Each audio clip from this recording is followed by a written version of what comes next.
Okay. Hello, everybody. Rick DiClemente with Star Self and with Astrology Unplugged. And as I was saying, I almost didn't come to you tonight. I almost canceled because I've had computer problems all day, only to find out that the problems were not as bad as I thought. I had to spend all day trying to fix it. And what happened is there is a scam that I fell into by Best Buy's called Geek Squad. So I went to bed last night and my bottom of my screen on Windows said you have to update 6 of your drivers, which I thought was really unusual, but it's coming from Windows. So I updated all 6.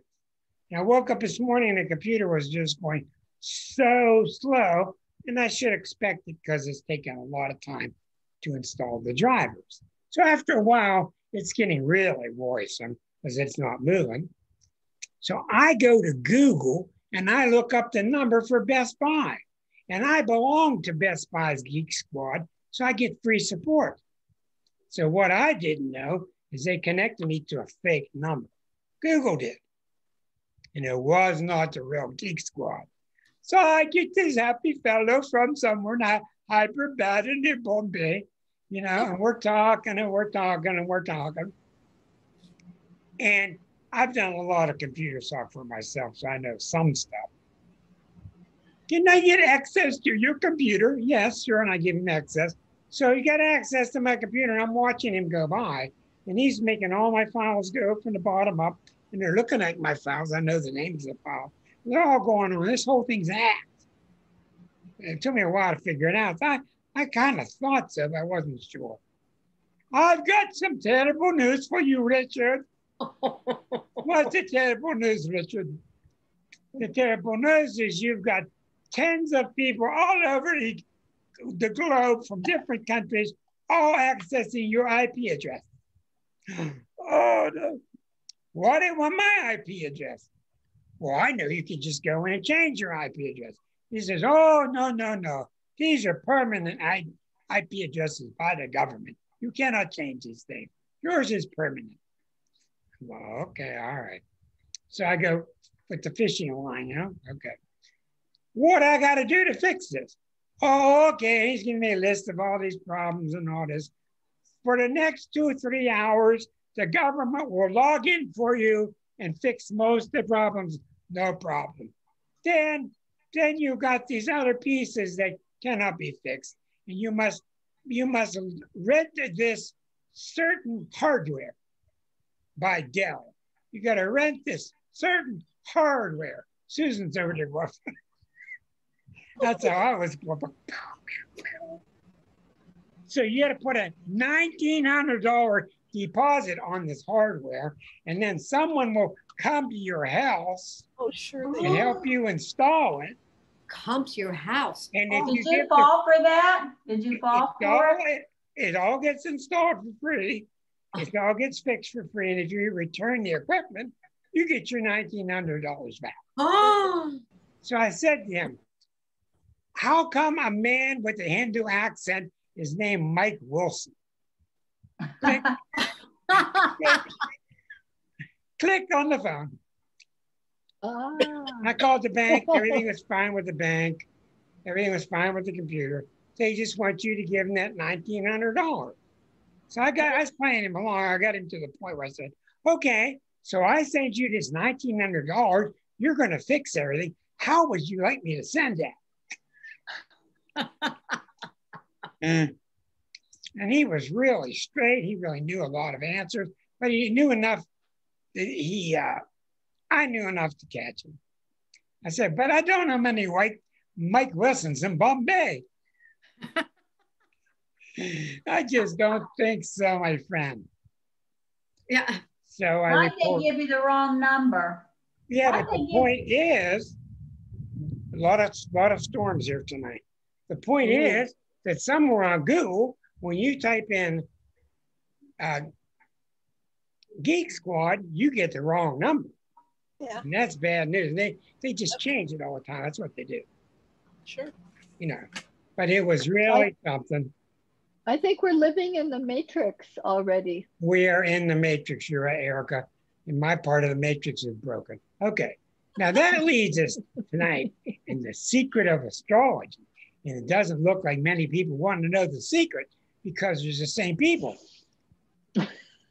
Okay, well, I'm going to just lay it on you real heavy and thick and show it to you because it really is. And it is the 12th harmonic. I'm going to talk to you about it tonight. All right. Back when I was a regular astrologer and I was reading charts and what planets are ruler of what house and what transits going through here and all of that, and then which sections of the chart are being activated by transits, I had a natural affinity, and still do, to watching the transits. While many other astrologers spend their time with progressions. And a progression is a different way of advancing the planets. I think it's becoming obsolete. I don't think it's as telltale as it really should be. I think they work, but I think that they're becoming obsolete. A progression is, I'm born on January 1st. So if I go down to January 10th of that same month that I was born, that planet listing on that line is where the planets are in my 9th year of life. So I'm 69 now. If I go down 69 days into February on into March, all those planets are where my progressed planets are at now. It is my belief that in the old days, the early days of astrology, they didn't have really good forecasting tools, and progressions was one of their best bets because all you had to know was where were the planets 90 days after you're born. And you'd have your whole life in front of you right there. Well, progressions move really slowly. Sometimes Pluto moves a degree in 90 days and moves back a degree. So anyhow, so I started studying harmonics and became heavy into transits many years ago. And I started studying harmonics about 30 years ago. And I used to do them by hand. Fortunately, Solar Fire does the harmonics for you within a second. Now, what a harmonic is, it's based upon a number. You can base it on any number you want. The first harmonic is the natal chart. All the planets multiplied by 1 puts them at the same place. I mainly use harmonics from 2 through 12, mainly the even numbers, because I don't find the odd numbers work very well. So I mainly use 6, 10, 12, 8, 4. I use about 5 of them because I get results. Now here's what a harmonic is. You'll see in my birth chart, yeah, tonight's the first night the cats are not locked out. Okay, in my birth chart, no, that's not the right one.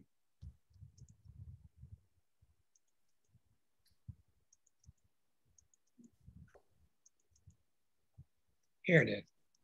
Okay, in my birth chart, you'll notice here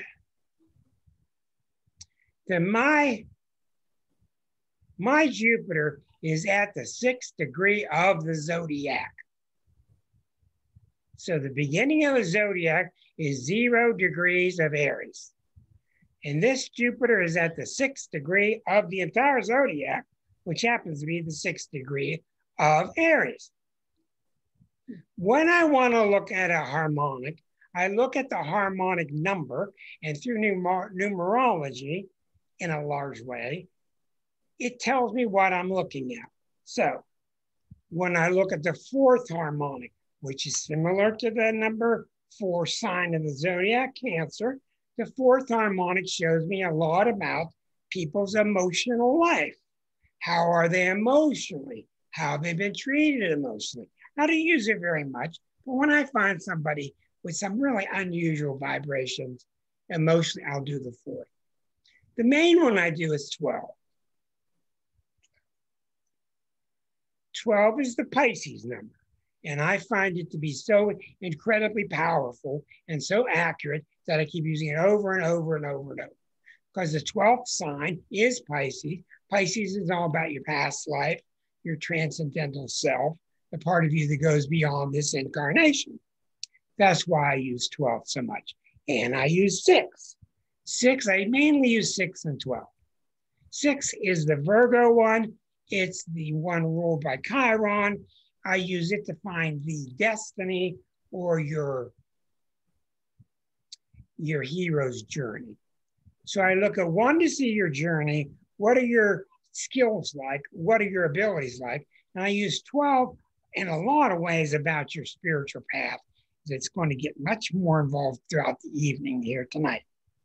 6 and 12. You can do 13, you can do 57. If you know what those numbers mean, there's a whole other field of harmonics in astrology that other people use that's completely different than how I use them. And they tell me that there's no way you can do what you're doing with them, Rick. And I say, well, how many charts have you done it with to see? None. I've done thousands of them. Okay. I look at the 5th harmonic to see how well you do with your 5th Leo, with your singing, dancing on stage. I look at the 7th harmonic and I see a description of how you are with relationships.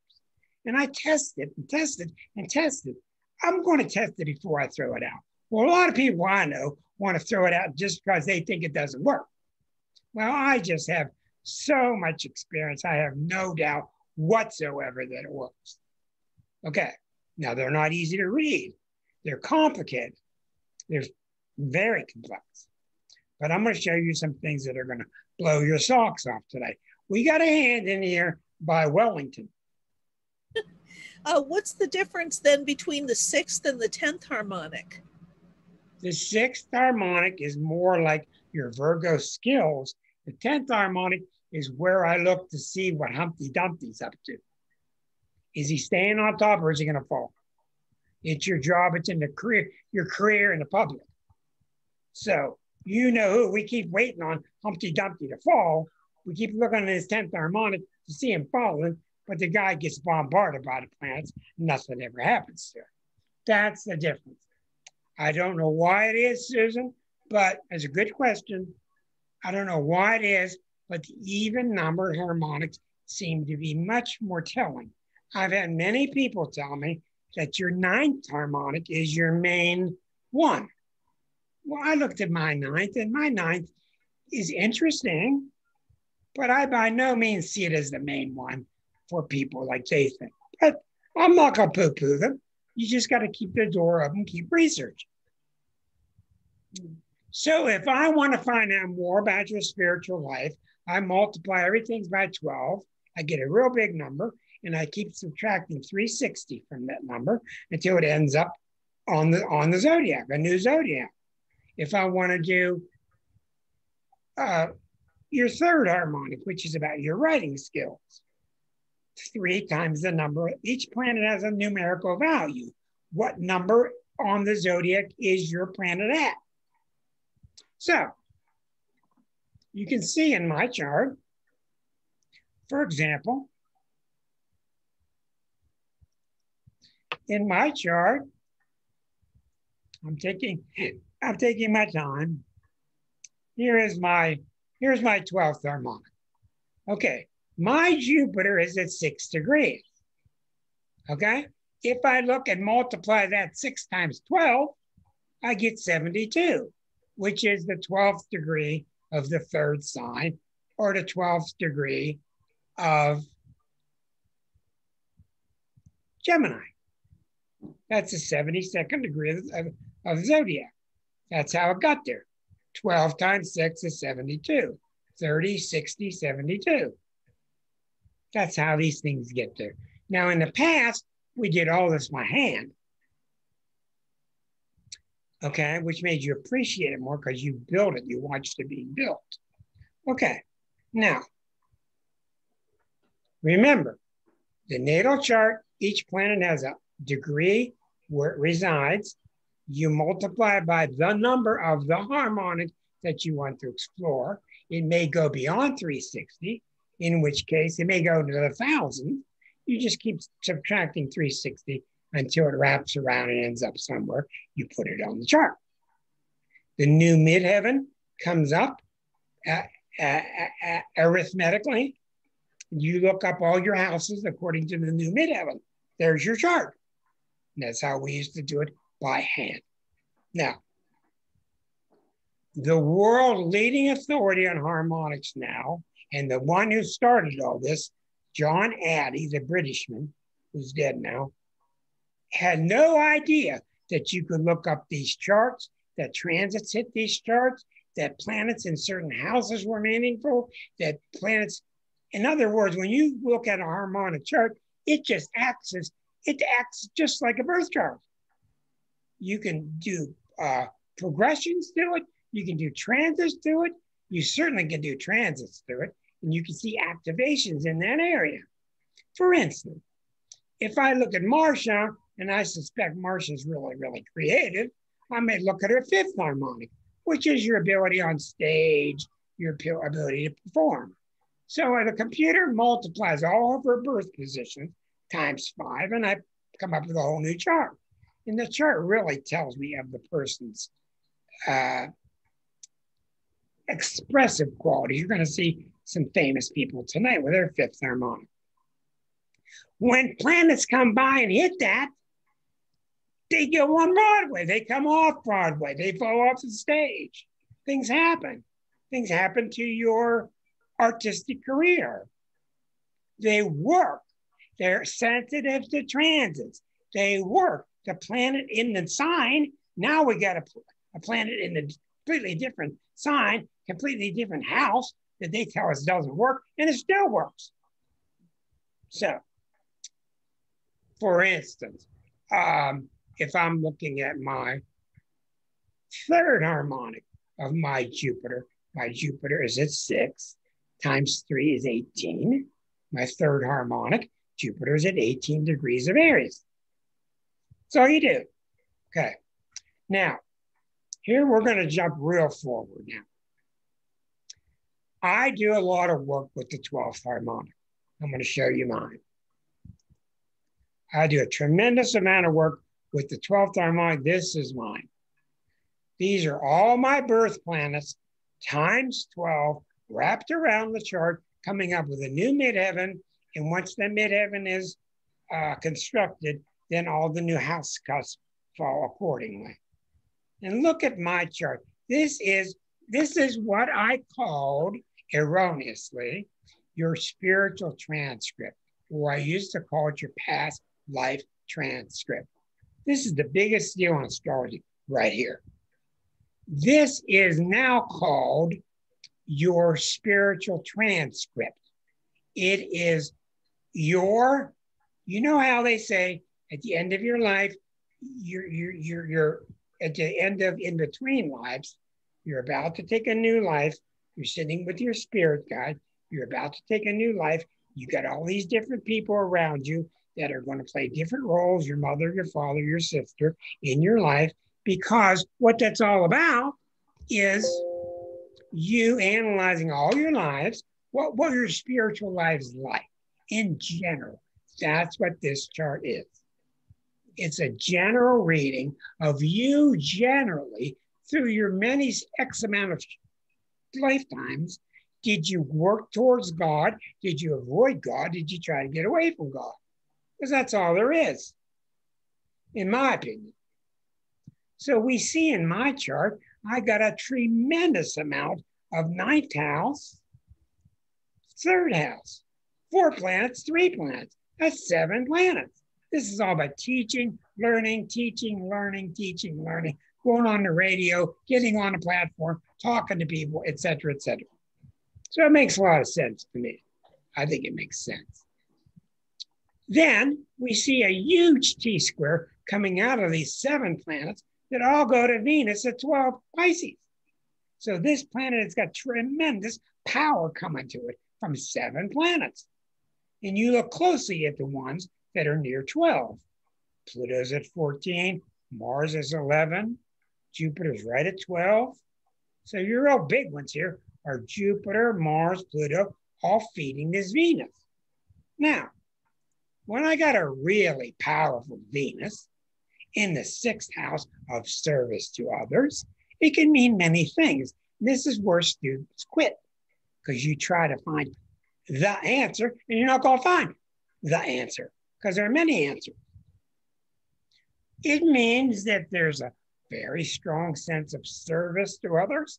It means that when I don't feel like being of service to others, the universe doesn't care. It still slaps me until I do. You got a powerful T-square like that. It's just that simple. You're just going to keep serving people. And I've had a career in many, many ways, long time, where everything's been put on, all the lights have been put under the bushel. Here, Liza and I have a fabulous book that we wrote 10 years ago. It's still not out in the public eye that much, and it really is valuable, but people don't know about it. So there's a Pisces theme to my stuff of not being heard, of being hidden, of being in the clouds, not being able to get out there. I'm not going to get into why, but that theme is very prevalent. So every time a planet's gone by that 12-degree mark, every time something's gone by that mark, I told you the day Uranus went by, the day Uranus hit that point exactly was the first day I did a reading for somebody without a chart on that day. Okay. It can mean that I'm over worried about it, that I'm really trying too much. You see people are, hey, let me read your chart. Let me read your chart when they don't want one. So it means all kinds of things, but it's got to do with this tremendous sense of not only wanting to be of service, but pushing others to gain knowledge so they can be of service. So it's a real big, heavy dynamic. And it's a lifelong translation. You're not going to settle this in a couple of years. And the way you learn about this T-square to Venus, stick with me now, it'll be worth it. The way you learn about this T-square to Venus is you look and see what happens when planets go here, what happens when planets are here, what happens when planets are here, what happens when planets are here. Okay? That will teach you how sensitive that Venus is. It will help you get an idea what it means. Now, here's the really far out thing. This blew my mind recently. Now, we're going to switch burners. Take the spaghetti off of this burner, put it on that burner, put it on real low. Okay, now we're coming back to a whole new burner. All right. What have I been telling you for months, probably a year now? I told you that,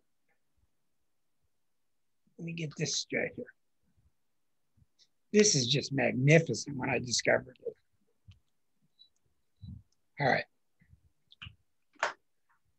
I told you that what I've discovered with people is that everybody in their past historical, spiritual transcript, everybody's chart is about, I'm too fat, I'm too talkative, I don't talk enough, I'm too slow, I'm whatever. But we all do that. And we're sitting with our spirit guide and we're saying, I need to have these kind of experiences in this lifetime.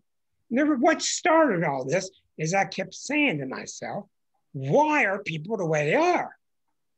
Why are some people got Saturn all over them? Other people got Jupiter all over them, no Saturn. Why? So when I started comparing the birth chart and the 12th harmonic, and I'm not going to lead you wrong, this is what I do. Birth chart 12, birth chart 12, birth chart 12, birth chart 6, birth chart 12, birth chart 12.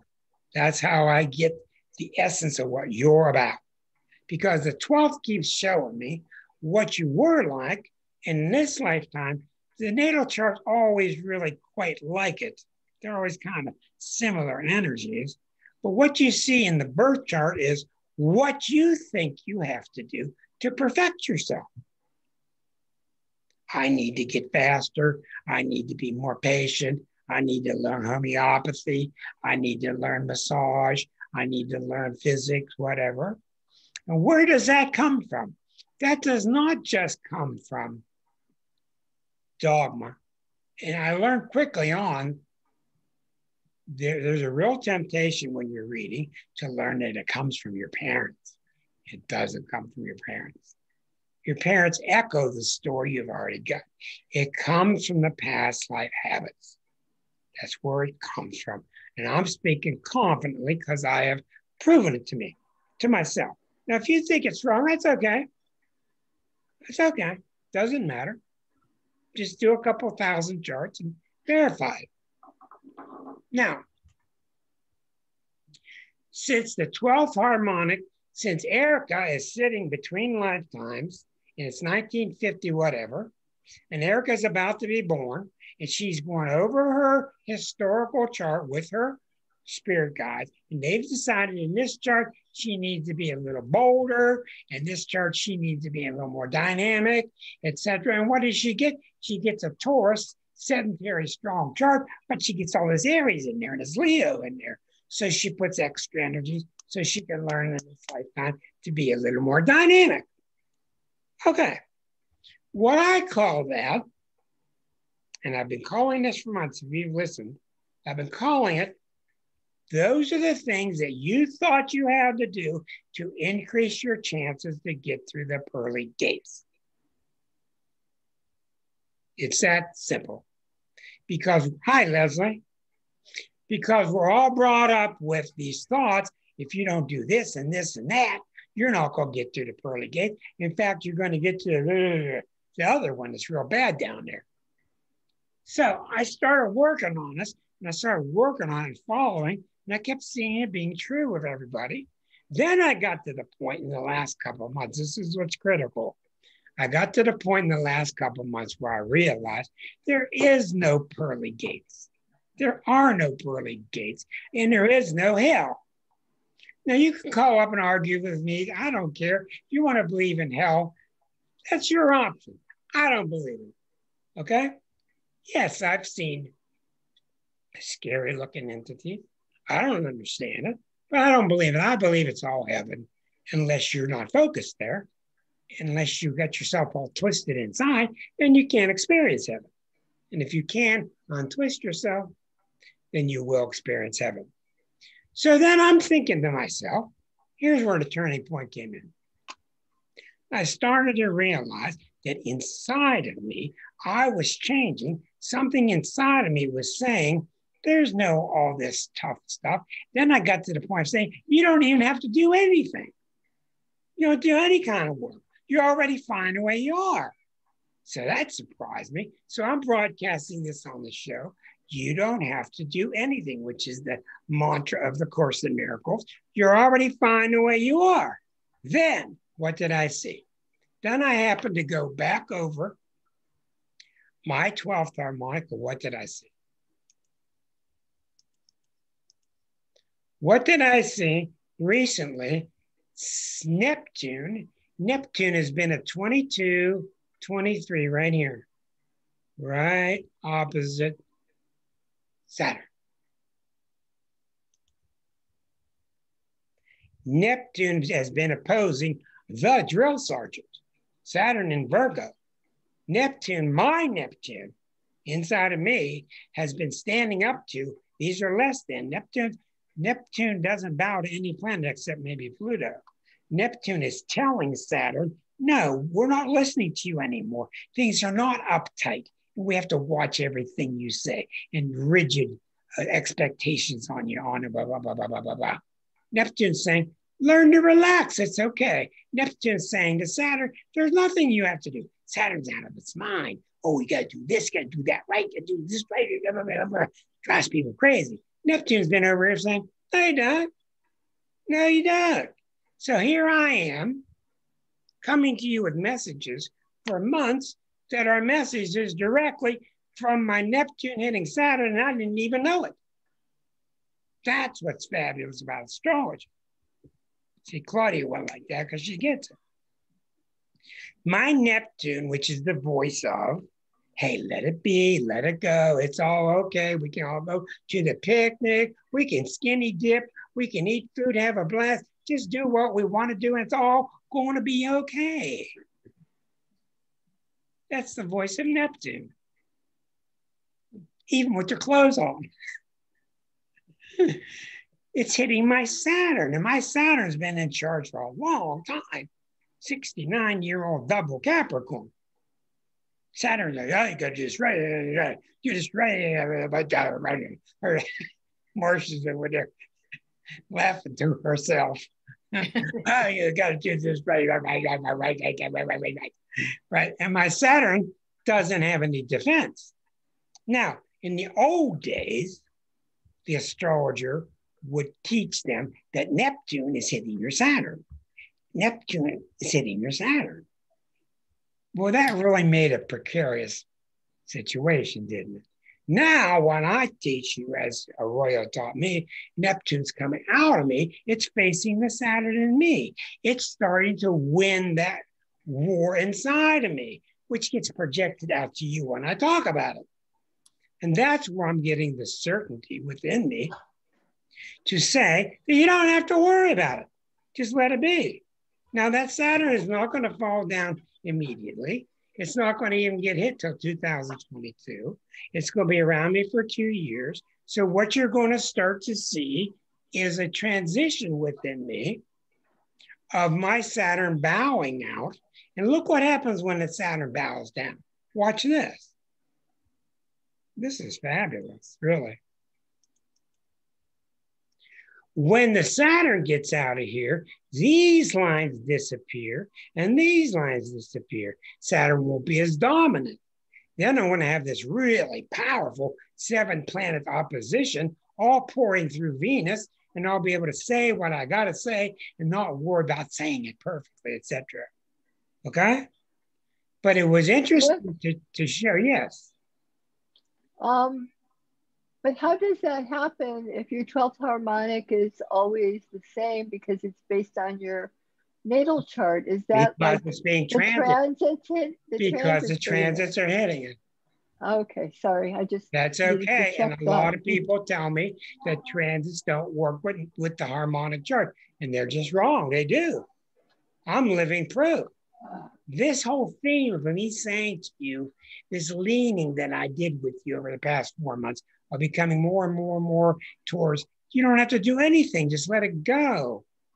That was the Neptune inside of me coming up and starting to face off with that natal Saturn inside of me. So the Saturn is not going to go away. You have a very good point, Erica. But what's happening is my Neptune is starting to stand up to it. And you see, when Neptune stands up to you, there's nothing you can do about it. Because Neptune is the truth. Neptune is whatever Jesus said to you with his arms stretched. It's more powerful than Pluto, any of them. Because Neptune is, it is the way it is. We are all one. We are all loving. And we are all one. And let it be. And it's the arms stretched of Christ where he's saying, let it be. How are you going to argue against that? You can't. So it comes through my chart, it comes to you because my 9th house is so big, my 3rd house is so big that it warrants a show like this to get this expressed. So there you see a 12th harmonic. It hasn't even come into play yet till next year, but it's close enough that it's starting. And that's why when I look at your charts, I take your birth chart and I look at your 12th. There's a cat looking at me. Look at that. Look at that look. Ooh, boy. There's a great look there. He said, what are you talking about?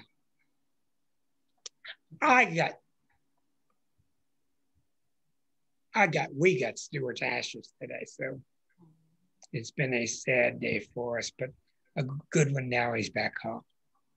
Why are the houses in the harmonics based on the MC and not the ace?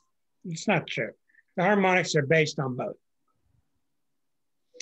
All houses are derivatives of where you calculate the midheaven. All astrology, you calculate the midheaven first, then you look up the other 11 houses, the other 10 houses, even whether it's a natal or whether it's harmonic. That answer you, Miss Ray, who I can't see. Yeah. All right. So let's go take a look. I want to show you around. You are welcome. Let me show you around. If I get a little time, I'll do all of your 12 harmonics, which I think is intriguing. But I want you to see a couple of things that I have found recently. Now, sometimes a person comes to me and they're kind of stuck. And they always use the word stuck. And stuck to me usually means holding on, unless you get your leg under a great big rock, and then you're really stuck. Okay. Usually, if I can't find the obstacle in the birth chart, I will look at the sixth harmonic.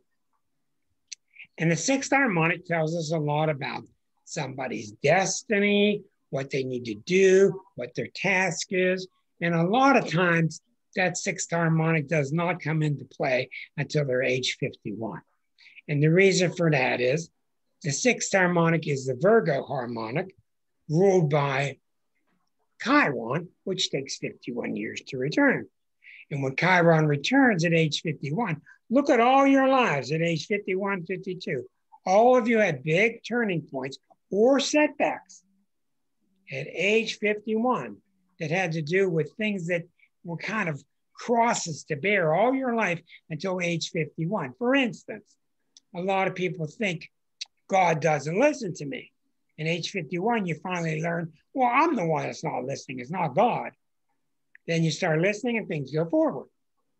So the sixth harmonic can be very helpful to learn about a person being stuck or not. So in this chart, let me look at some of the charts I brought up for you. Is this Liza's? No, that's your 12th. Liza has a really strong 12th and 6th too. Here's Liza's 12th harmonic. Okay. Liza has a very big, in her natal chart, she has a very big Pluto, Neptune. You can see in the 12th harmonic, she's got Pluto and Neptune at the top of the chart in Scorpio. The top of the chart's really powerful because it's what calls you. It's very public. Is you standing on top of the world. Everybody's taking your picture. You in the newspaper. Well, when you've got the 12th harmonic, you've got a history of many lifetimes with these two planets at the top. It means to me that she's worked with very profound issues all her life, and they're in Scorpio. And what did she just retire from? Social work hospice. That certainly is very Plutonian, helping people get over to the other side. Okay, you also notice in this chart, you got the moon at 18, Mars at 16, Saturn at 26, 2 planets here. So you got 5 planets in one T-square. Okay, and where is Pluto? Where are Pluto and Eris right now? They're right here opposite. They're right here. Pluto is here, right opposite that point. Eris is at this point, making a square. So both the heavy planets are hitting these 2 planets, very heavy. And so what's happening with her, with Jupiter in the 6th house, what's happening with her, and we knew what happened, we knew she was not going to get a long respite, a long honeymoon from retirement. She's up and working already on all kinds of new, very exciting projects that really utilize her advanced mind, her advanced knowledge. So you can look at the 6th harmonic. When you look at the natal and showing you nothing, look at the 6th harmonic, you can see the timing of when these parts of you are coming out. The 6th harmonic is kind of like an aptitude test. What would you be good at? And I've also noticed the sign that's at the top is really, really important. It has to do with the tenor, the quality of the work you're going to do. What's the feel of that work? And we see in her, we don't have the 12th here. Let me put the 12th up. In her chart, I got to get her chart.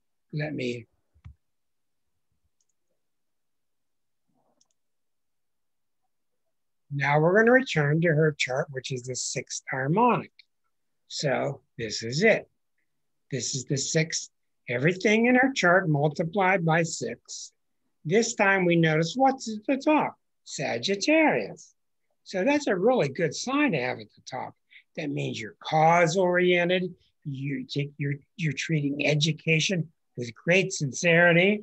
It also could mean that her work would tie in with the university or high school, but it's got high ideals. That's why the archer, the Sagittarian archer, he's got the bow drawn and he's got the arrow up because he's idealistic.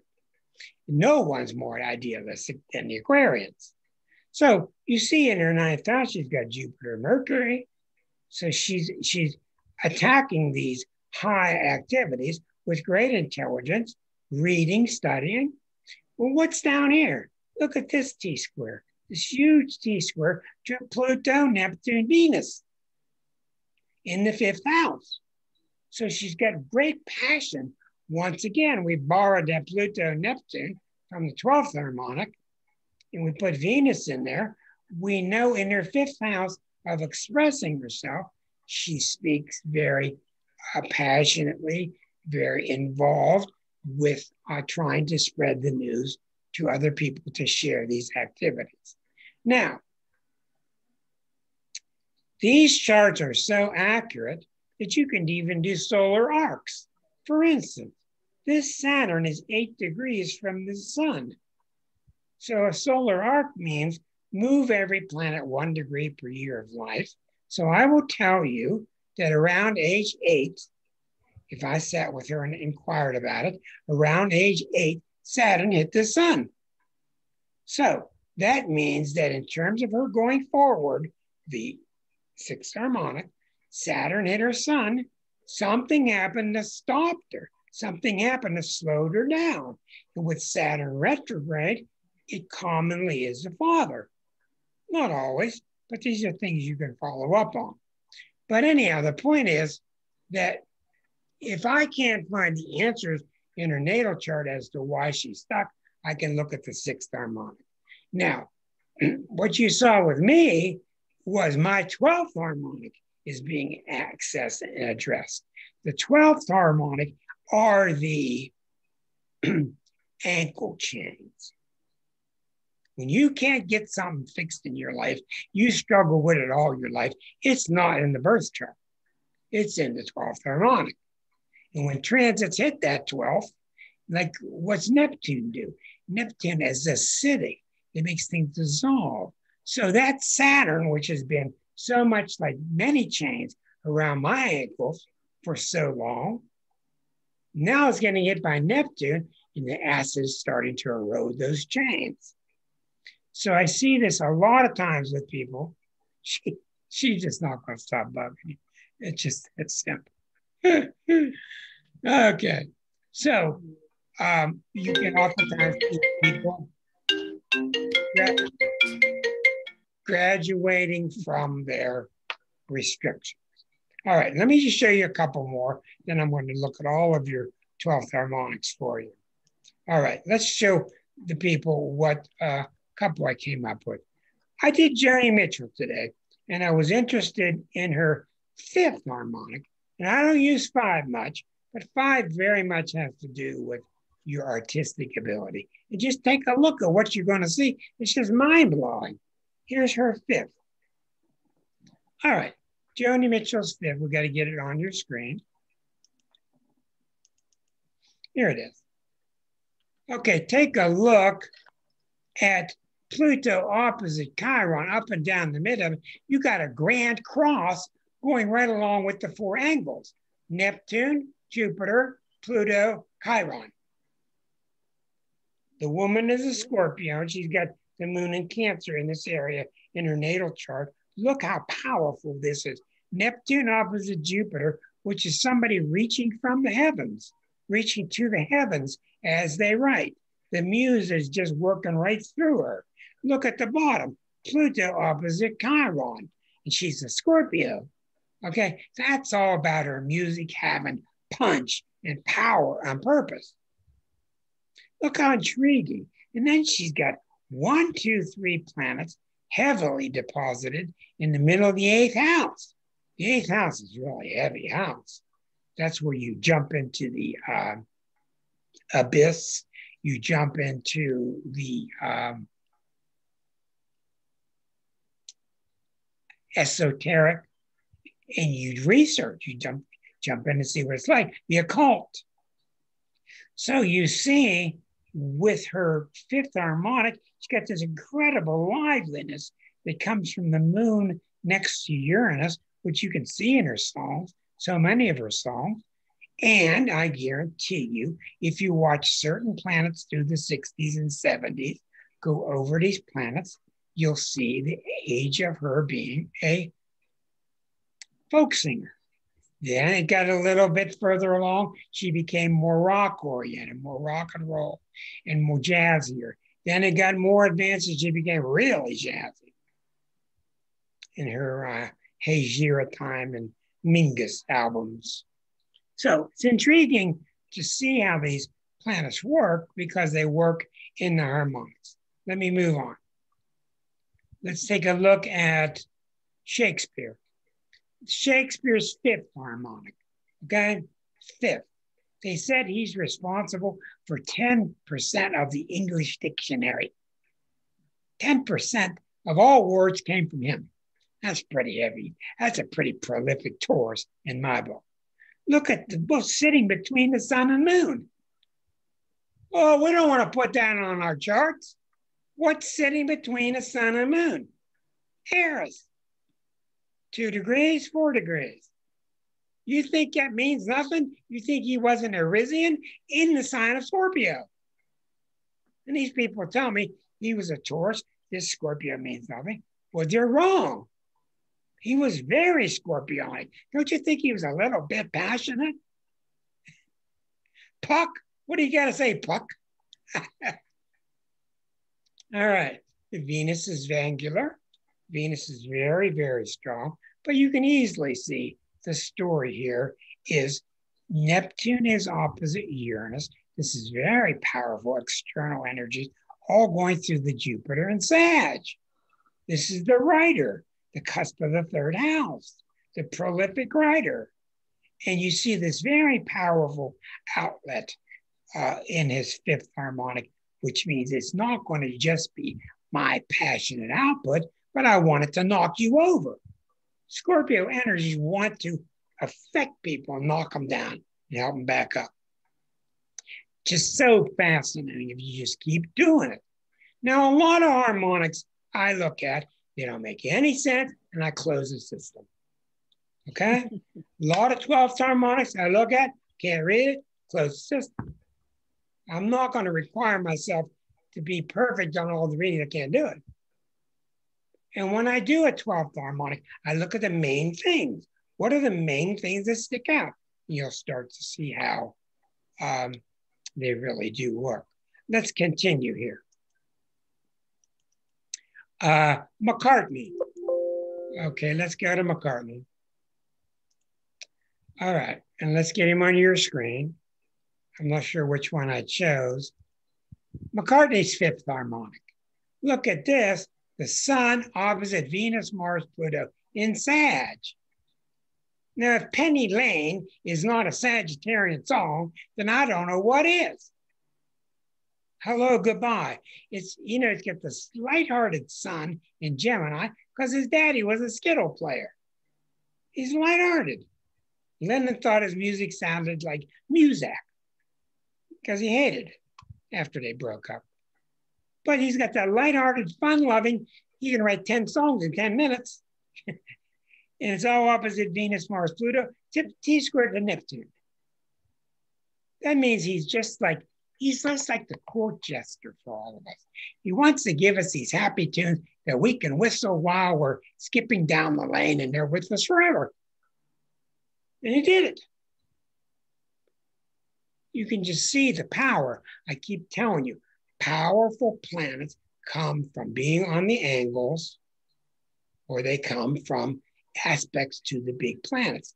Sun opposite Pluto, Neptune square the sun, Neptune square Pluto, moon next to Saturn. That's where they come from. If you don't have these aspects, you have no access to the energy. You're not going to do it. That's how it works.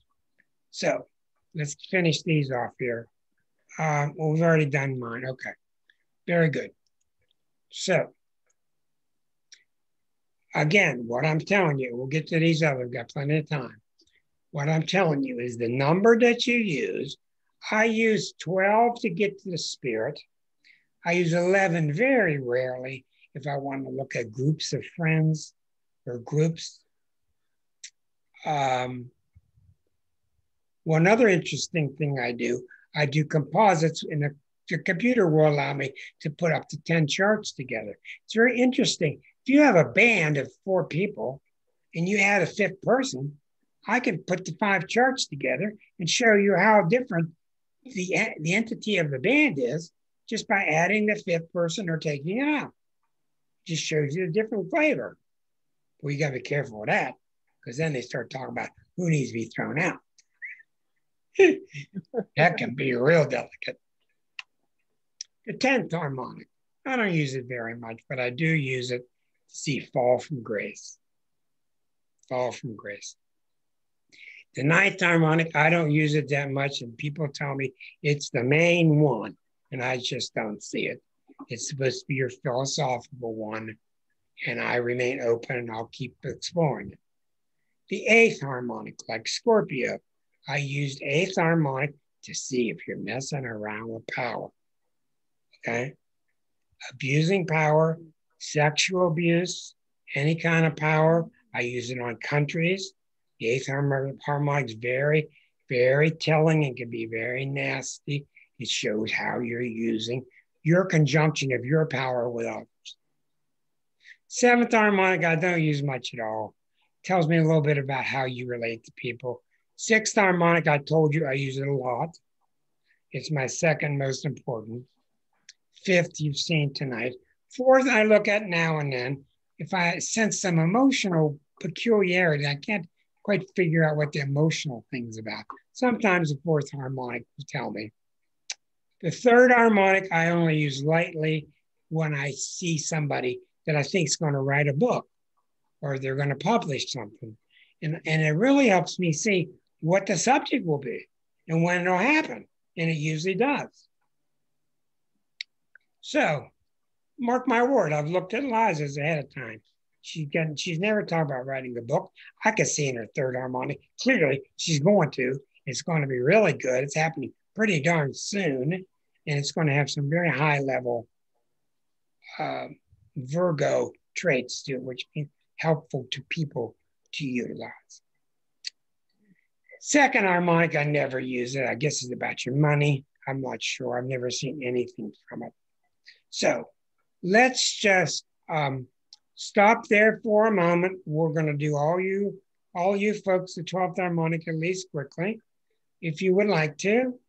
And I will give you a heads up on what that means. But you've done very well to stick up with a very difficult subject. It's very technical. Once you do it a lot, you kind of get used to it. But believe me, it's very, very telling. So before I switch to your own people, do you have any questions? Ray says this is great. Erica says what? I'll get to you next, Susan. Erica's online. So the 12th harmonic is your spiritual side, but is it also your past life? Or you said it used to be your past life, but it's not thought of in that way anymore? When I initially talked about it, I made the mistake of calling it the past life. And as I fine-tuned it and worked with it more and more what I realize it is, and I'm pretty confident now, it is the history of your past lives and your spiritual report card. It's like your spiritual, okay. it's like So your it is spiritual still battle past plan. lives. Yeah. It tells me of all these lifetimes, what have you been doing spiritually? And I don't want to see it as you failed to get to God or you've done good to get to God. What it shows me is what you've been thinking you need But to how do. how does that relate to the way you are spiritually now, though? Also, Well, I think or it's is it only the way I think you were? I think you're right. I think it's very much a statement of how you are spiritually. Okay, I'm just Yes. trying to understand it since you're putting all this work into doing them for us all. I want to make sure I know, because you Yeah, said it's complicated. It is complicated it is. because No, it covers so many multi-dimensional. I did a lovely young lady, really lovely young lady yesterday. And her 12th harmonic was really fluid, and her 6th harmonic was really fluid. And I talked to her about it, and you just get this sense of ease with her. And I don't care if she's 32 or what, she's a real old, pleasant soul. And it's my opinion, just mine from doing these, that about 70% of people I've ever worked with are here to work on their own karma. And about 27%, just estimations, are people here to work on their group soul, the family karma, drinking, incest, violence, whatever. They're trying to correct that. And about 2-3%, in my opinion, are people like her, where they didn't have to come back. They came back because they just wanted to offer help. That's what I've been working with those numbers for a long time. And I think they're pretty darn close. So yes, Susan?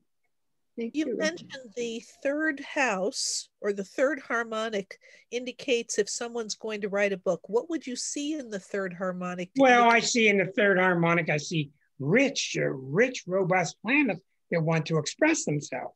If I see a bunch of nothing there and Saturn there, the person's not going to write. If I see a lot of Virgo there, they're going to write technical books. If I see a bunch of Pluto there, they might write mystery books, etc. It just gives you hints to that part of you. So this is the third harmonic and third house? They both have the same qualities, but the third harmonic speaks more to it as a career. Third is all Gemini, like that's where it's all. That's what's in common with all these discussions. Is the third. Okay, third is expressing myself through writing or through making videotapes, but it's always about short range. It's always like local newspaper, local magazines. Ninth house is big, Sagittarius, big scale, magazines, internet, other countries. That's what you see with third and ninth. So let me start with Teresa. Hold on, please. Okay, now, Teresa, we're going to do your chart. Now, keep in mind now, this is a very difficult chart to do. This usually takes me a long time of building up through discussions of your natal chart to be able to put this chart into play. Okay, give me that break. And I want you to start looking at your life, and not just this life in this incarnation, but to think of all your memories, things that attract you, things that repel you, things that major storylines or themes in books and movies that you like. So what do we see in your charts? Intriguing. First thing we see is the sun and moon and Venus. This is wonderful. These are 3 wonderful planets of being peaceful, loving, but being intense. I know you're a Libra now, but this has little to do with it. This is way before you took this lifetime. Sun and moon together in Pisces with Venus there. Venus in Pisces is the most lovely thing you can have. It just means that you're simply, what's the word I mean? That's why I have her here when I'm talking. It means that you're unconditional loving. You really have unconditional loving. Now, Libras can seem to be that way, and they can be real pleasant, but this is the real thing. Venus in Libra is just really wonderful. Now, so we see what's intriguing here is you got groups here. You got 3 here, you got 3 here, you got 3 here. Now, you do have Pluto opposite Chiron, which means, and it goes down to Mercury and Virgo. Now, this is really intriguing. This means that through your different lifetimes, it doesn't mean how it was, it means this is how you saw it. What did you see with Pluto Mercury, Pluto Chiron? You constantly were bugged by something, by church, by the mayor, by the daddy, by the forces that be. You were constantly bugged that you were not doing enough to accomplish stuff. You just weren't getting enough done to accomplish stuff. And it all kept coming out through Mercury and Virgo, which means the problem was you thought you weren't thinking clearly. So there's this constant pressure in your chart. You're not thinking clearly. Now, it doesn't mean it's true, but it means that you felt you were. So what happens from this is you sit with your spirit guide and you put placements in your birth chart that have to do with getting your thinking clearly. So what's intriguing about this is in order to be this really super loving person, you're going to have to step up to the plate and learn to have a stronger mind. Okay? And I'm not even getting into these 3 massive planets in Scorpio, which are just super powerful. Look at these red lines. These are harmonious lines. 1, 2, 3, 4, 5, 6. You got 9 planets connected by these red triangles. So you've got a high degree of harmony. I would say to you very clearly what this means to me. In my opinion, you're a very advanced soul, but you have, you've gotten on your back so bad through so many lifetimes that anything you thought it was wrong, or you were told it was wrong. Doesn't mean it's wrong at all. But what tonight is about, and this is extremely interesting to me, what tonight is about is learning that you're okay. You don't have to perfect, not every thought has to come out with a ribbon on it, you know? I mean, just think what you're thinking. Don't be all uptight about it, but especially Libras. Libras are always, I just said something, what do they think? I just said something, what do they think? You got to really stop that. You got to stop that. Who gives up? Good. You got to say what you got to say, period. That's what your chart's about. If you want to see, in my opinion, if you want to see any success the rest of your life, it's going to be how many periods you put after what you say. Mm-hmm. Because what I'm learning, Teresa, maybe you'll sign on board with this one. What I'm learning is all we live with our whole life is everybody's opinion. It's always everybody's opinion. Is it okay to do that? It's okay to do this. Okay, do that. But there's nobody up there with a big okay machine. Right. And Libras are very hypersensitive of what they're doing or thinking or looking. Is it okay with the social norm? This is okay when you're 18. You're way past this now. Right. Now, I want to know, before I move on, because I got the right look on your face, I want to know what you think about what I said. Yeah, it's true. I've always been concerned about that, you know. But now I think I am moving into that space of just maybe being true to myself. Exactly. Yeah. Now I want to ask you one final question before I move on. In analysis now, when you really look back to all the things that you thought or had to say, weren't you usually right all along? Yes, I was. That's right. Yeah. But I didn't always listen to myself. Well, that's a generic statement for all Libras. Libras don't learn that till later in life. But when they're early in life, they just are all upset about getting a partner's opinion. Anyhow, I think this is wonderful for you. I think it's terrific. And I hate to keep it real light, but that's all I can do in a few minutes. Yeah. Thank you. I'm gonna move to Leslie. Thanks. You are welcome. Leslie, hold on for one moment, please. Back. Okay, here's Leslie's 12th harmonic.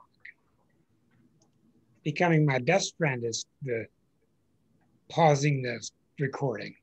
Okay, here's Leslie's 12th harmonic. Do you notice right away you got a grand cross? 2 planets, 2 planets, 1 planet, 3 planets.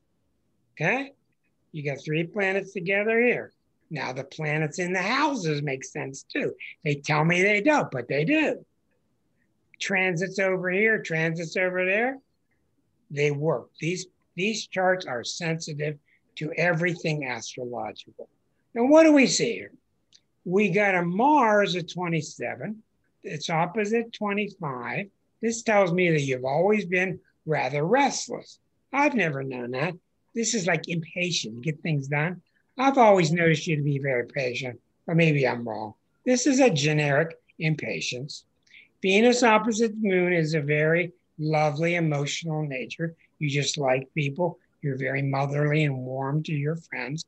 You're very stable and consistent, as Aquarians are, very good friends. This is marvelous here. Pluto, Jupiter, Mercury, and Uranus, 4 planets in Pisces. I've always known you to be very gentle and loving. And we see that these 3 are really close together. And they're all trine to the planets up here. So we see, what do we see here? What's looking to me like a T-square, a bucket pattern to Venus. But this could also be a bucket pattern to these 2. I'm not real sure. Right now, Pluto is at 25 here, not hitting anything. Neptune's at 21. Okay, so this is huge now. Okay, let me get the other one, 13. Neptune's at 21. So Neptune is going to start to go over this planet the next 2 years. And when it goes over that planet, what that's going to do to you is this. There's a part of you that works spiritually by trying to grab it, trying to get it. Which is very natural. This has come about through many lifetimes. It's shifting now. It's going to shift more and more to allowing yourself to receive it instead of going to get it. I got a smile on her face. Yeah, I mean, you know me, you know where I am. Yeah, but I didn't know about this part. And you see, it's really good when you guys okay this stuff because it tells me you're in sync with your inner energies. That's what it means. Now, what that means with all things that are Mars Uranian, I love this cat looking at me. Oh boy, it's a cutie.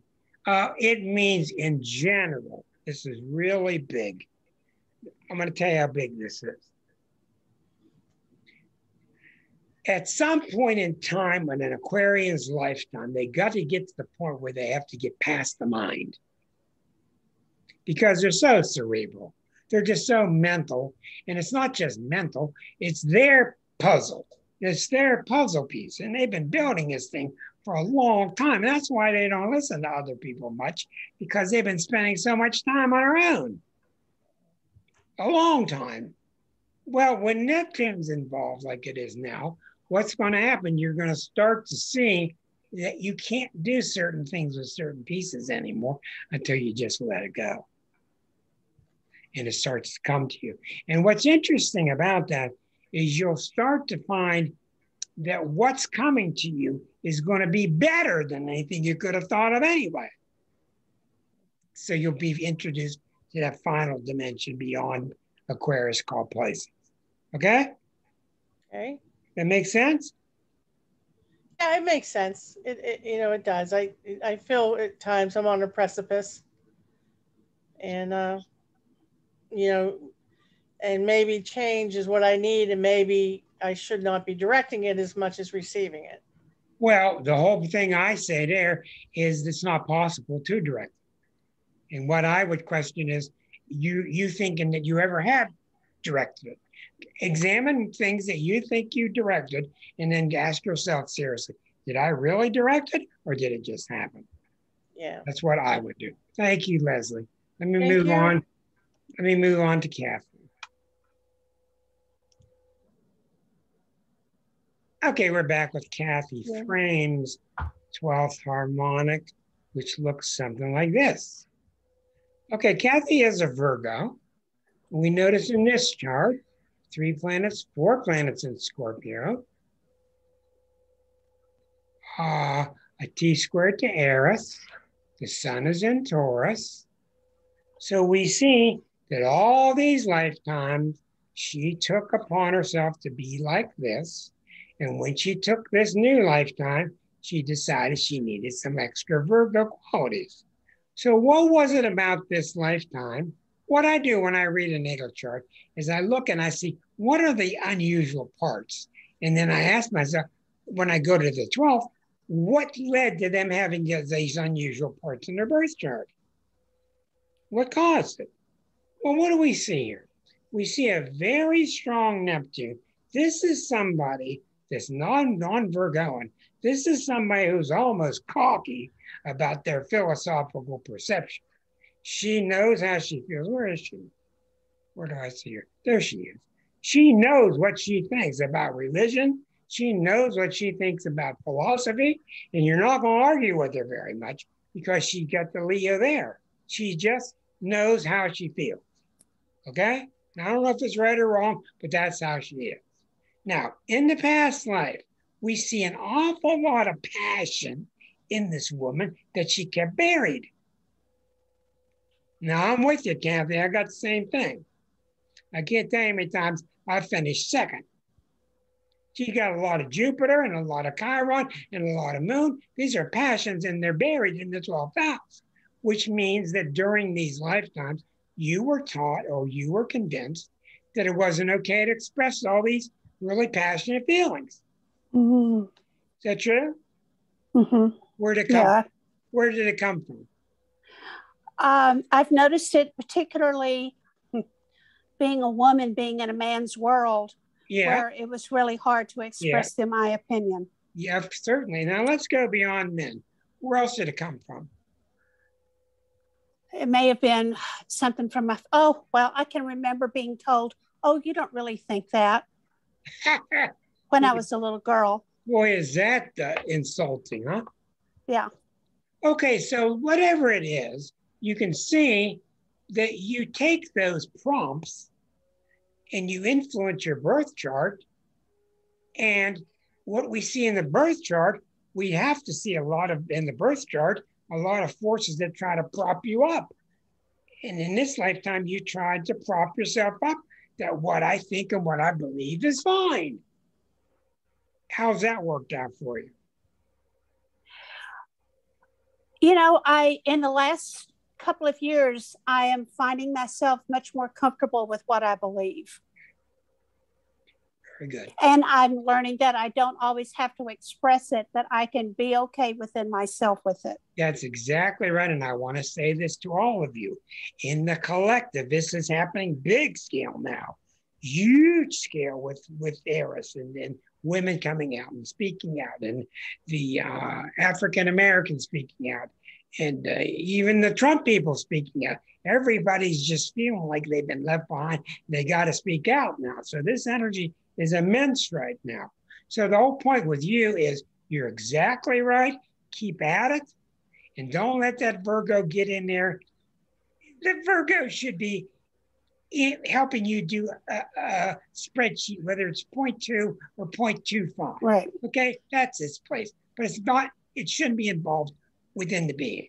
Okay? You get this, you look nice, you go out. That's when the Virgo needs to leave.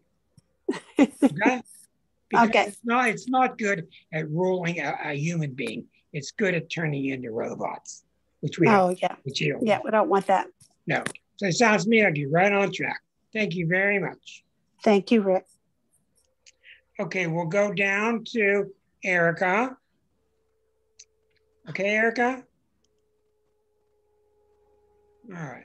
Thank you. Sure. You know, let me not click the wrong button. I don't care how long this takes. I think it's important. Erica. Here's Erica. Okay, she got the big Neptune, the strong Aries, strong Leo, the I am getting tired. The Sun in the 8th house. The harmonic, maybe I put my glasses on. Oh, that would help. That'll be dangerous then. Okay. Here's the 12th harmonic of Erica. All right. Let's go back.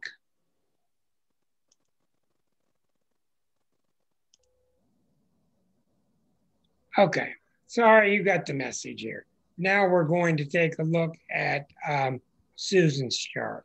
Good. Susan, we're with you up near Wellington and Cleveland. We know you're a Sagittarius with a moon in Gemini. We know you got a very heavy Venus, Saturn at the top of the chart in Scorpio. Let's take a look at your share the screen. Pardon me? Can you share the screen? I don't see a chart. I haven't got there yet. Oh, I'm sorry. I'm getting there. There it is. You see it now? Thank you. Yeah, thanks. Okay, you're welcome. Now, okay, Susan, remember, these are your generic ideas of how you felt about all these lifetimes. Before you take this lifetime in Cleveland as a Sagittarian with all the aspects that you have, this is the chart, and this is my take on it. And look what you got, 1, 2, 3, 4, 5 powerful planets in a stellium here that are all within one sign. They're all within 30 degrees. Pluto, Uranus, Neptune, Moon, Jupiter. What are you doing here? Okay, we don't know. What have you got a history of? Being very disciplined, that's good. You need that Saturn to succeed with all this. You need that Venus to be the artist that you are. The Eris is really powerful. She's at the top of the chart. She's in a grand trine with the sun and with the moon. Look at that. Eris, sun, moon. So you're very powerful, and you've got a lot of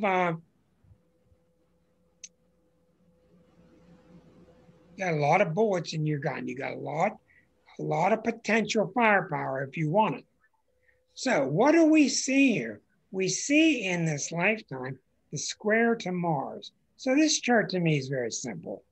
Okay, this is very simple to me. Maybe it's not to you, but to me, you came into this lifetime with so much power. And I don't have any idea what you thought you had to do to contain it. To contain it, to channel it. What did you do around people that were weaker? What did you do around people that were stronger? But you're just a powerhouse, a mentality. I watched you draw, and when you're drawing, it's just pouring out of you. Okay, so the idea is to let this stuff keep pouring out, but what did you do with all this in the natal chart? What did you do? You sent it all through Venus, Saturn at the top of the chart. You sent it all through Venus and Saturn conjunction in Scorpio, which means you tried to be very controlled of how all that artistic brush went. Okay? And what you're learning, especially if you watch movies of Picasso, etc., these people painted like, you look at their paintings, it looks like, oh, they just, no, they didn't. They just, so what we're seeing in this chart, this is not simple, is coming into this lifetime thinking that you need to be really controlled and learning that you don't. And that really makes the Sag happy because Sag is the sign that doesn't want to be controlled. So how does that fit with you? That makes perfect sense. Now, with you, as you have loosened your grip, what has happened? My art style has changed. I've been moving away mostly from realism. It is still somewhat realistic, but a lot more color, a lot more. Okay, now with your changes, the artistic style has become more loose. Loose, and beside loose, what else is it? More whimsy. Fun-loving. Yeah.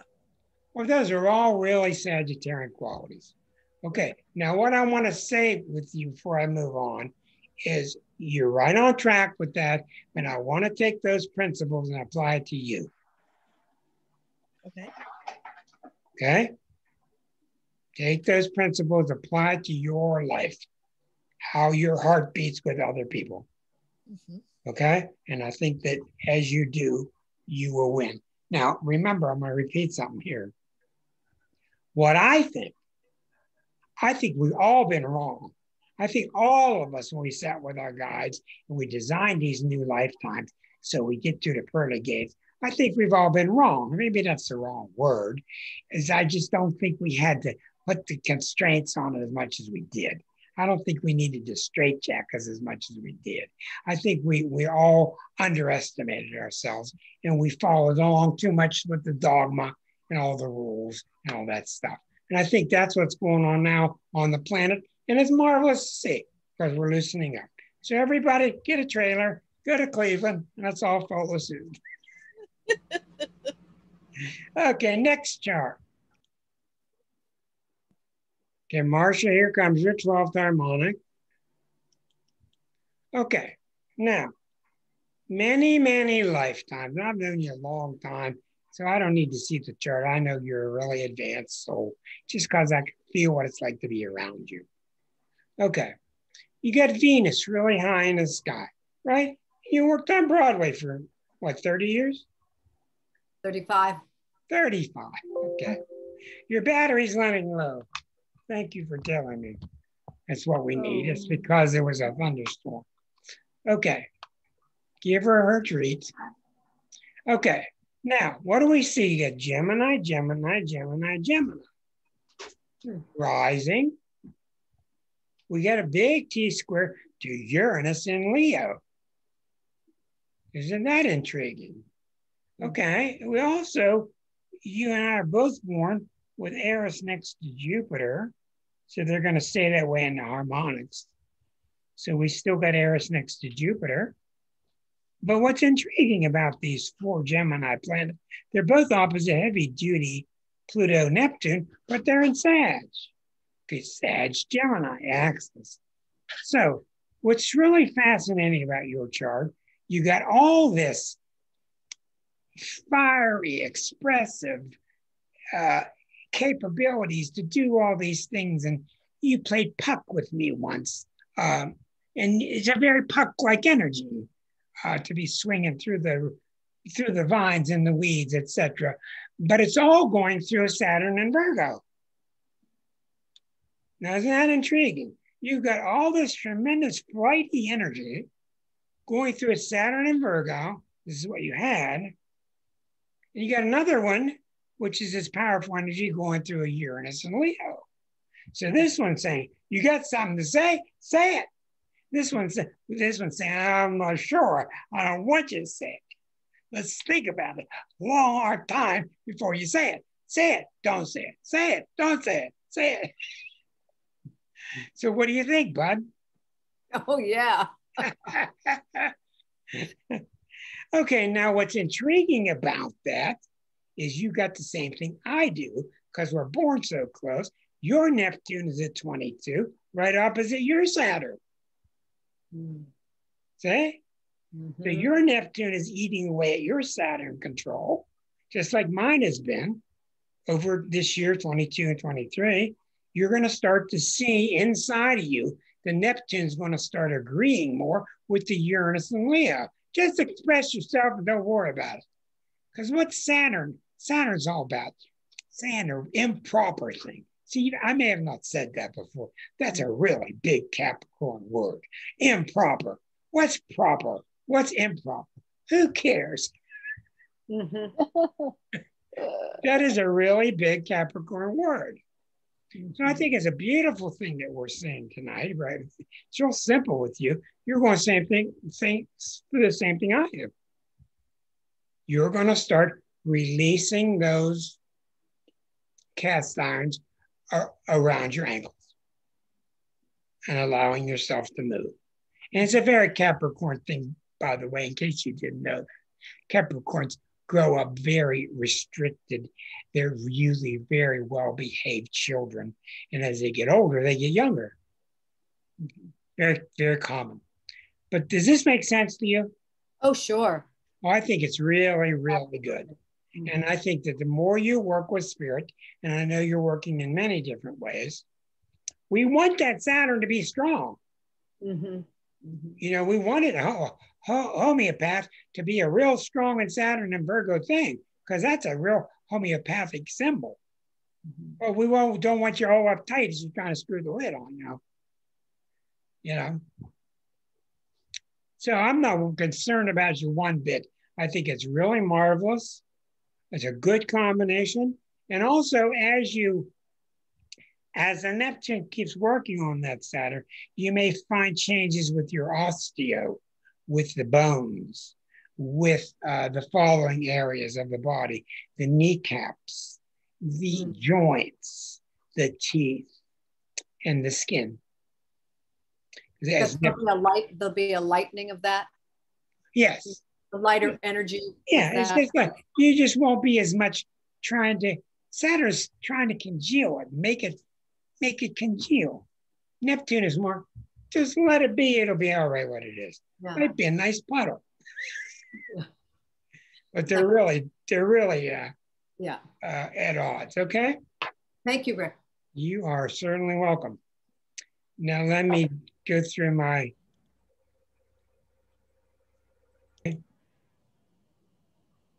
Ray's chart, and Ray's 12th harmonic looks like this. And it's so intriguing. You see, when you read a harmonic, you don't need to do a whole bunch. You look at what planets are on the angles. That's your main story. Your sun is involved here.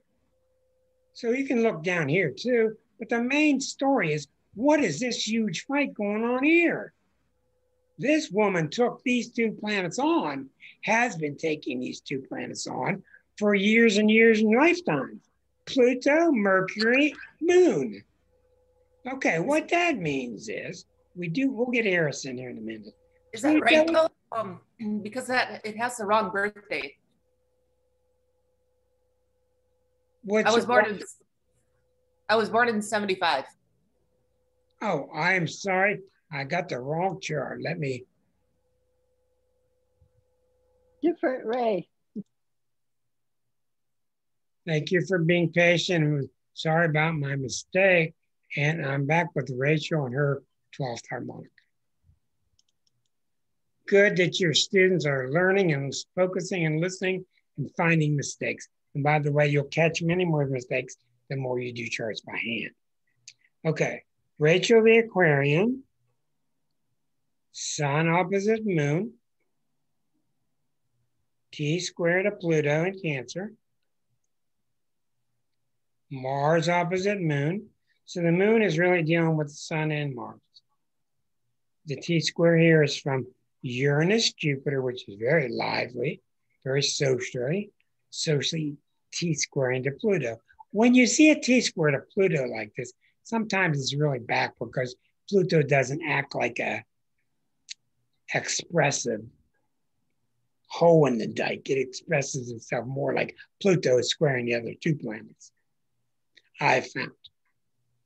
But it's intriguing to watch. Are the energies going through Pluto, or is Pluto affecting the two? Well, then you got to start to analyze, what does the Jupiter-Uranus mean? Well, Jupiter-Uranus, they get along really well. The problem with Jupiter-Uranus is they can be each other's worst enemies. One says, well, let's jump that next train. The other one says, yeah, let's do it. That's the problem with the two. Was that the same train we had last month? Yeah, but who cares? Okay, let's go. All right, well, you got that kind of energy, that really wild, let's do it, freedom loving, caring very much about freedom, being free, and Pluto's square to it. So Pluto's trying to harness that energy into collective power. You do have Pisces midheaven. You got Mercury, Venus here. So the question I have is, we know in the birth chart, you got Saturn rising in Cancer here. So you put Saturn in Cancer in the first house in the birth chart to offset Saturn on the nadir. The Saturn's within 1 degree of being on the nadir. That's very similar to having Saturn rising in Cancer, because this is the 4th house, which contains the moon. So we understand again this theory from the past life of controlling the emotions. We don't know where it came from, but there's this theme that in this lifetime, I really got to control them. And it might be possible that that comes from having such a fiery Jupiter, Uranus, Pluto, and you just had to have it. That's what I think this is, Ray.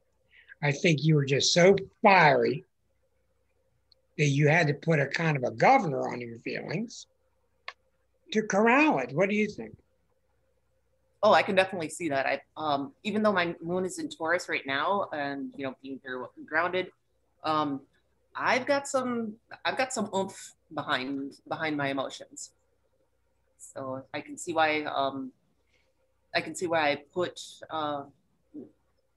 my moon in Taurus and the Saturn in the Saturn first rising house. in Cancer. Yep. So what we want to look for here, and I've not done it with everybody, we want to look to what's happening in this chart. Okay, you got Pluto, you got Eris. Eris is going to spend Eris is going to spend the next 15 years approaching this Uranus. Next 15 years, moving so slowly. So that's going to be a slow intake of you getting more involved with the collective, the organizations, the radical ones trying to bring up women in the world and the grand feminine. That should be very good as Eris approaches that. Right here, Pluto is sitting here squaring this Jupiter. Pluto and Eris are both hitting this Jupiter. So when Pluto is hitting a Jupiter in Libra, what that tells me is that the Libra planet's being pushed aside because there's too much passion that's not worried about being tactful. You're trying to get your energy. In other words, I would rather err on the side of being expressive than I would worrying about whether I got the doilies straight. You get my point? Yeah. It's that simple. Because sometimes Libra people, they have such beautiful qualities, but sometimes their propensity to make everything without a fight and no scene, sometimes it just takes the gas out of the air. Sometimes it just does. And you want to be careful, but I think you're evolving very quickly. And I think it's intriguing to study what this 12th says. There's this history of a lot of people have the history of having tremendous power and they can't get it expressed. Well, you have a history of yours got expressed. And I think you got in trouble for it too, with the Pluto there.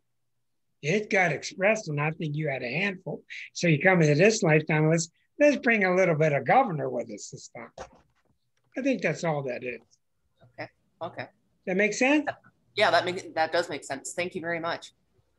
10-4. One more.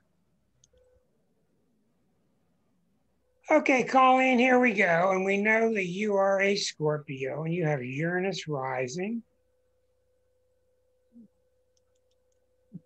And you have a lot of Uranian Scorpion energy. Here's your 12th harmonic.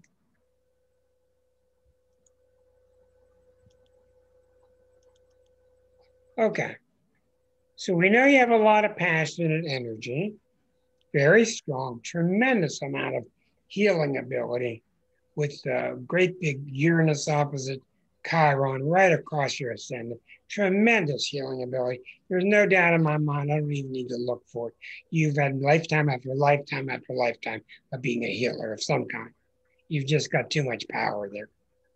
Okay, so you come into this lifetime being a great big healer. And what did you do?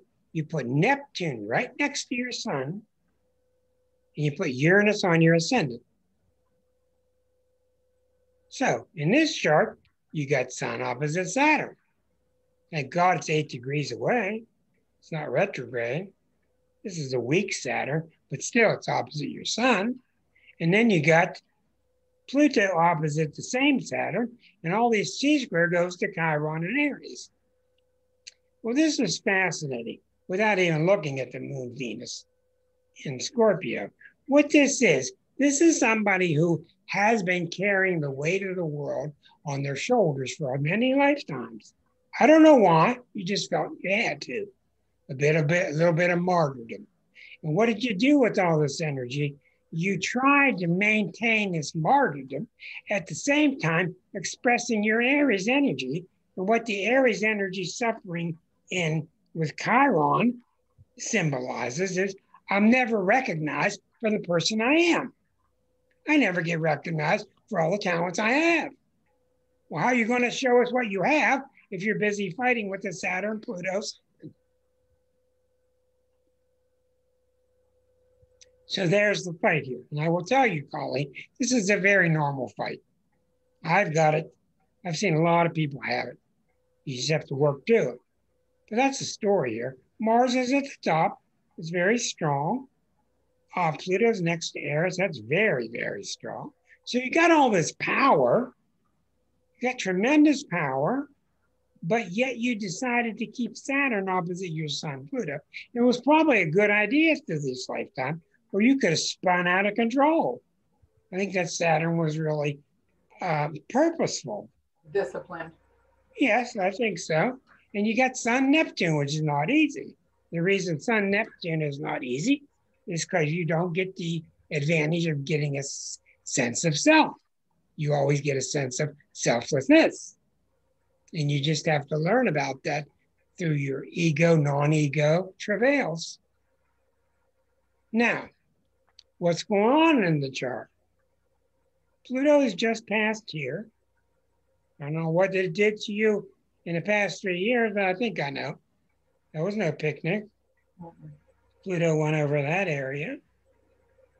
And Eris is sitting at 24 of Aries. So Eris is sitting on this Chiron. Eris is sitting on this Chiron, and it's saying what? So I think I got this clear.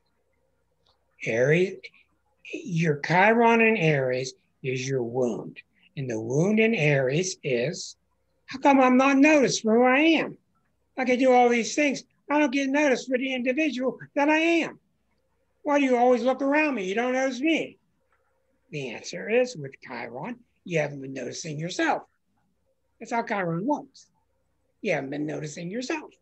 Once you start noticing yourself, then other people will too. So that's part one. Part two of your chart is this.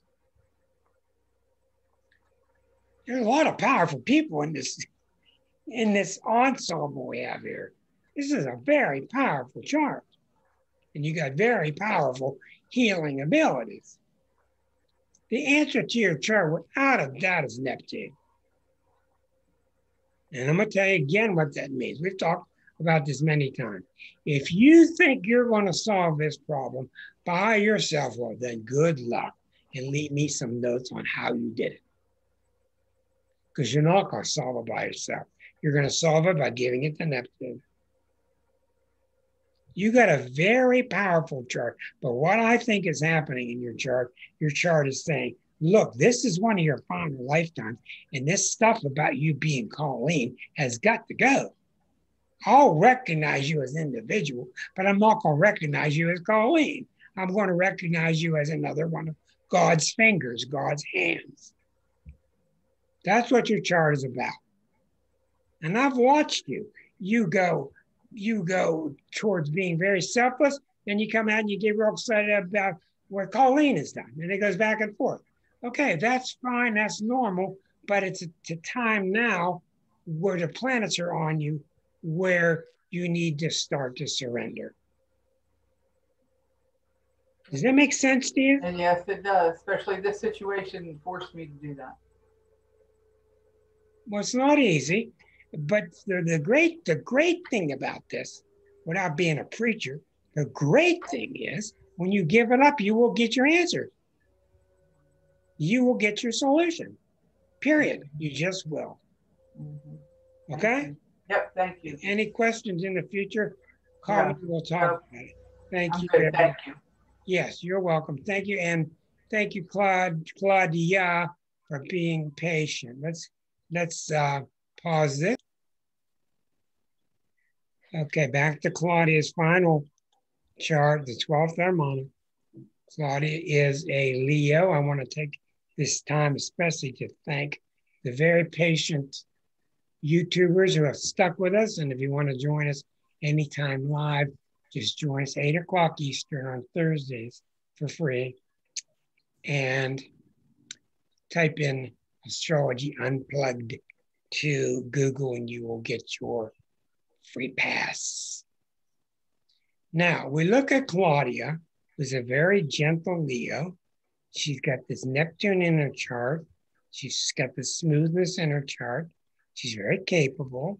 And we go 1, 2, 3 and see 3 planets in Gemini all across the 4th house. We see the Pisces rising right across from Sun Saturn.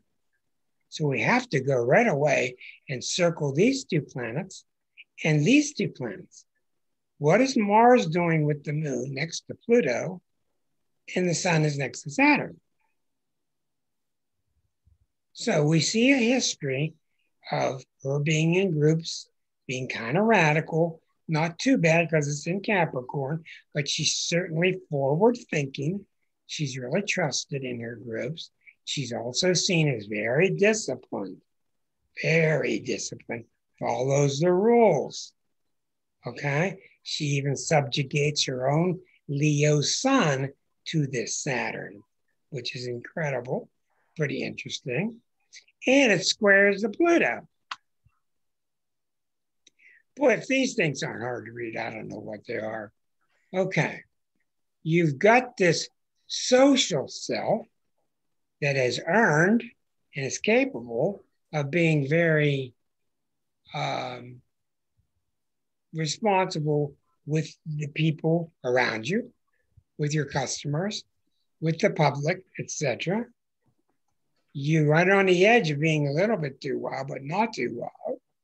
But yet down here, we see this stirring volcano, that somebody's always stirring this volcano inside of you. And it keeps bubbling up, and then you put it back down. It keeps bubbling up. You're not sure what to do with it, but it keeps bubbling up. Well, what does all this stuff in the 4th house mean? When the 4th house is activated like this, it means you don't want a home with mud and bricks. You want a home with air and swinging and vines. You want one that's airy, loose, big windows. You're moving like Tarzan through the jungle, not one that's all like a hobbit. So you really need that.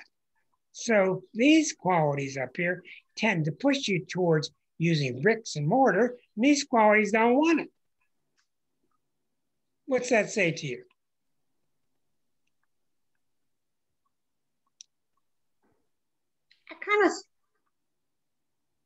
I just feel that I struggle with just always doing the right thing and being responsible, but emotionally, I want to be lighter. I want to be lighter. I want to be, I don't know, I've always felt a heaviness. Right.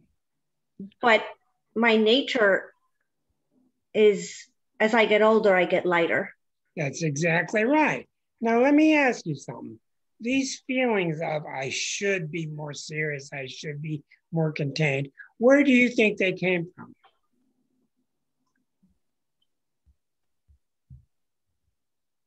I don't know if you, the person that played the role of my parents. That's common. Yeah, yeah. And I mean, but just Now at such a young now, age. remember, you hired them.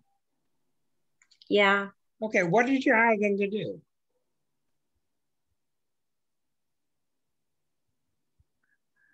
I hired them to give me I don't know, a sense of really knowing how to take care of myself, knowing how to take care of others, even for a reason. I don't know what that reason is, but let me add something, because I think it's going to bring it all together here. What I see happening to you is the collective. You're doing what we all did. You're doing what we all did. Keep our mouths shut. I prayed when I left the confessional that I would be hit by a truck at age 5, age 6, so that I go straight to heaven.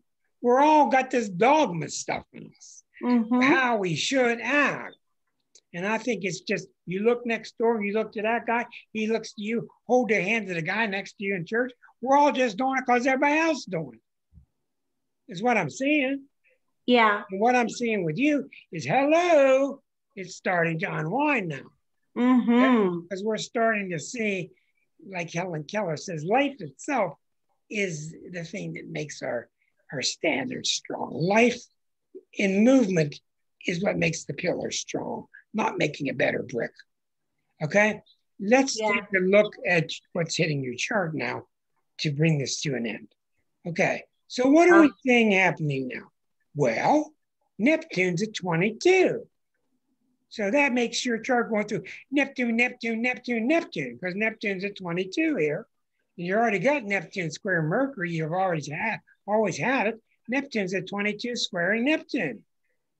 So the Neptune's getting real loud in you, which is saying, just let go and you'll be fine.